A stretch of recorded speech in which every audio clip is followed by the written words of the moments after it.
Hello, Assalamualaikum warahmatullahi wabarakatuh. Good morning, good afternoon, and good evening everyone. Let me introduce myself and my partner. I'm Sefia Putri Adila and my partner is Putri Risa Vina. We are from Group 1. We are proudly present the material for our study with the title Long-Term Asset and Liability Management. Here is the learning objective for our material.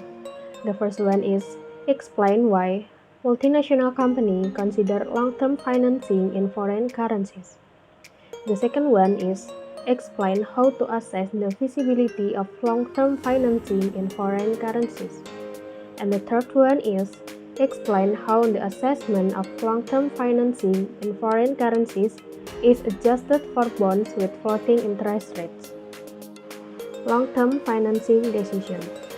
Since multinational companies commonly invest in long-term projects, they rely heavily on long-term financing. The decision to use equity versus debt was covered in the previous chapter. Once that decision is made, the multinational company must consider the possible source of equity or debt and the cost and risk associated with each source. Here is the source of long-term financing. The first one is source of equity, and the second one is source of debt. We go to the first source. There is source of equity. First, multinational company may consider a domestic equity offering in their home country in which the funds are denominated in their local currency. Second, they may consider a global equity offering in which they issue stock in their home country and in one or more foreign countries. They may consider this approach to obtain partial funding in a currency that they need to finance a foreign subsidiary's operation. In addition, the global offering may provide them with some name recognition. Investors in a foreign country will be more interested in a global offering if the multinational company places a sufficient number of shares in that country to provide liquidity. The stock will be listed on an exchange in the foreign country so that investors can sell their holdings of the stock. Third, multinational company may offer a private placement of equity to financial institutions in their home country. Fourth, they may offer a private placement of equity to financial institutions in the foreign country when they are expanding. Private placements are beneficial because they may reduce transaction costs. However, multinational companies may not be able to obtain all the funds that they need with a private placement. The funding must come from a limited number of large investors who are willing to maintain the investment for a long period of time because the equity has very limited liquidity. And now, we go to the second source. There is source of debt. When multinational companies consider debt financing, they can engage in a public placement of debt in their own country or a global debt offering. In addition, they can engage in a private placement of debt in their own country or in the foreign country where they are expanding. They may also obtain long-term loans in their own country or in the foreign country when they are expanding. Most multinational companies obtain equity funding in their home country. In contrast, debt financing is frequently done in foreign countries. Cost of debt financing. A multinational company long-term financing decision is commonly influenced by the different interest rates that exist among currencies. The actual cost of long-term financing is based on both the spot interest rate and the percentage change in the exchange rate of the currency borrowed over the loan life. Just as interest rates on short-term bank loans vary among currencies, so do bond yields. To make the long-term financing decision, the multinational company must, the first one, determine the amount of funds needed. The second one, forecast the price at which it can issue the bond. The third one, forecast periodic exchange rate values for the currency denominating the bond. Measuring the cost of financing. From a US-based multinational company's perspective, The cost of financing in a foreign currency is influenced by the value of that currency when the multinational company makes coupon payments to its bondholders and when it pays off the principal at the time the bond reaches maturity. The first one is impact of a strong currency on financing costs. If the currency that was borrowed appreciates over time, a multinational company will need more funds to cover the coupon or principal payment. This type of exchange rate movement increase the multinational company financing costs. The second one is impact of a weak currency on financing costs. Whereas an appreciating currency increase the periodic outflow payments on the bond issuer, a depreciating currency will reduce the issuer outflow payments and therefore reduce its financing costs. For the next is about actual effect of exchange rate movement on financing costs. To recognize how exchange rate movement have affected the cost of bond denominated in foreign currency, consider the following example which use actual exchange rate data for British pound from 1984 to 2007. So in January 1984, Parkside Inch sold bond denominated in British pound with par value of £10 million and a 10% coupon rate, thereby requiring coupon payment of £1 million at the end of each year.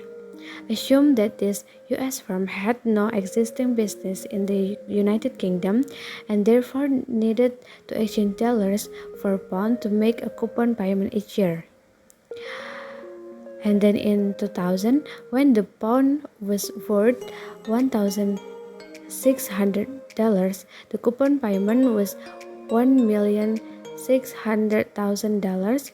Just 7 years later, the pound was worth $2,000, causing the coupon payment to be $2 million. Thus, the firm's dollar coupon payment in 2007 was 25% higher than that paid in 2000, even though the same number of pounds was needed 1 million each year. In general, the dollar coupon payment increased during the late 1980s and then declined during the early of 1990s. The pound was less volatile in the middle and late 1990s, so its effect on the coupon payment was not so pronounced.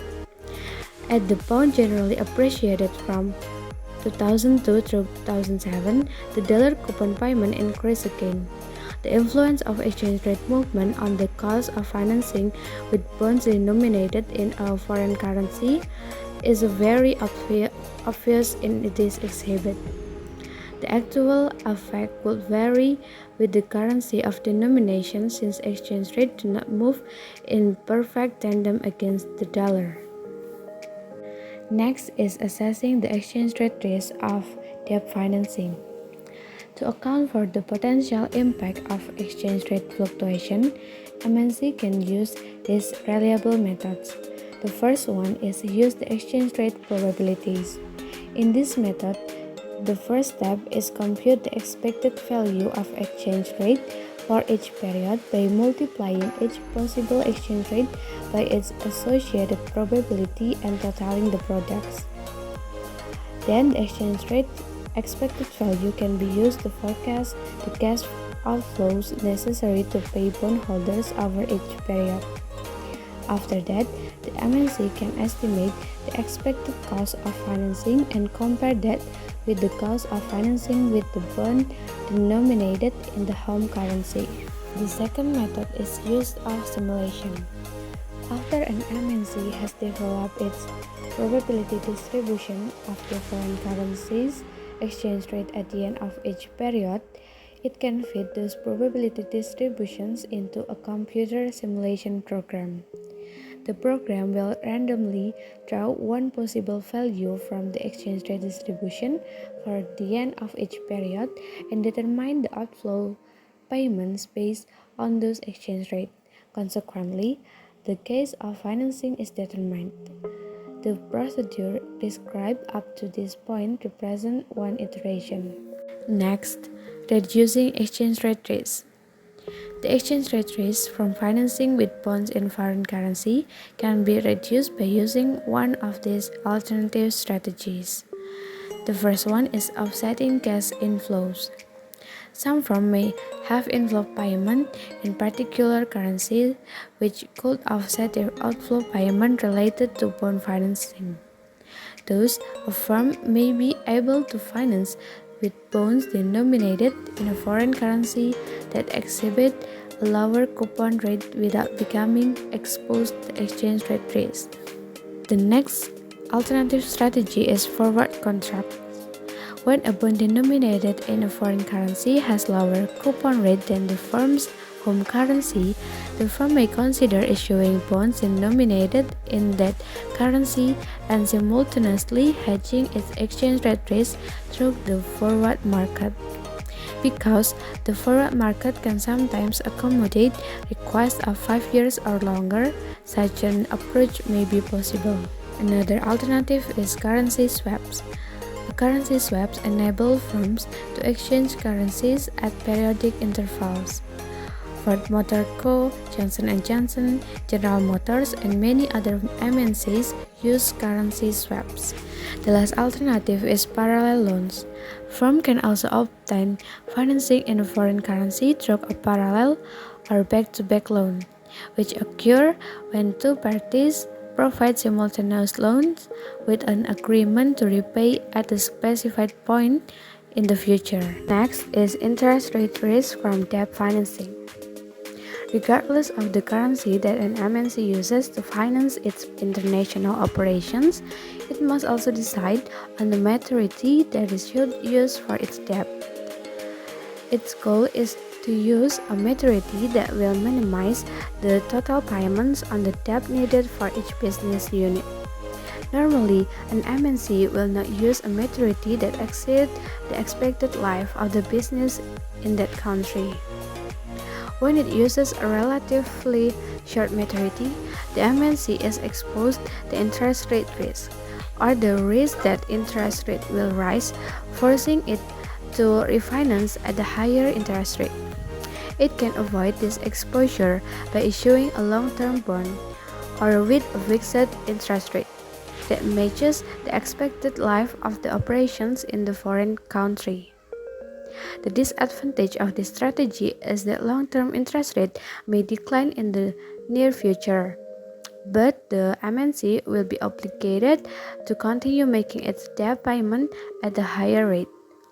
There is no perfect solution, but the MNC should consider the expected life of the business, and the yield curve of the country is questioned when weighing the trade-off. The yield curve is shaped by the demand for and supply of funds at various maturity levels in the country's debt market. Finally, from all materials have discussed before, it can be summarized that some MNCs may consider long-term financing in foreign currencies to offset future cash inflow in those currencies and therefore reduce exposure to exchange rate risk. Other MNCs may consider long-term financing in foreign currencies to reduce financing costs. If a foreign interest rate is relatively low or the foreign currency borrowed depreciates over the financing period, long-term financing in that currency can result in low financing costs. Second, an MNC can assess the feasibility of financing in foreign currencies by applying exchange rate forecast to the periodic coupon payment and principal payment. In this way, it determines the amount of its home currency that is necessary per period to cover the payment. The annual cost of financing can be estimated by determining the discount rate that equates the periodic payment on the foreign financing to the initial amount borrowed. The discount rate derived from this exercise represents the annual cost of financing in the foreign currency, which can be compared to the cost of domestic financing. The cost of long-term financing in foreign currency is dependent on the currency's exchange rate over the financing period and therefore is uncertain. Third, for bonds that have floating interest rate, the coupon payment to be paid to investors is uncertain. This creates another uncertain variable along with exchange rate in estimating the amount in the firm's domestic currency that is required per period to make the payments. This uncertainty can be accounted for by estimating the coupon payment amount necessary under various interest rate scenarios over time. Then, with the use of these estimates, the amount of the firm's domestic currency required to make the payment can be estimated based on various exchange rate scenarios over time.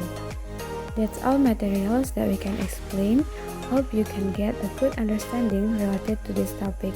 Thank you for watching and see you in the next video.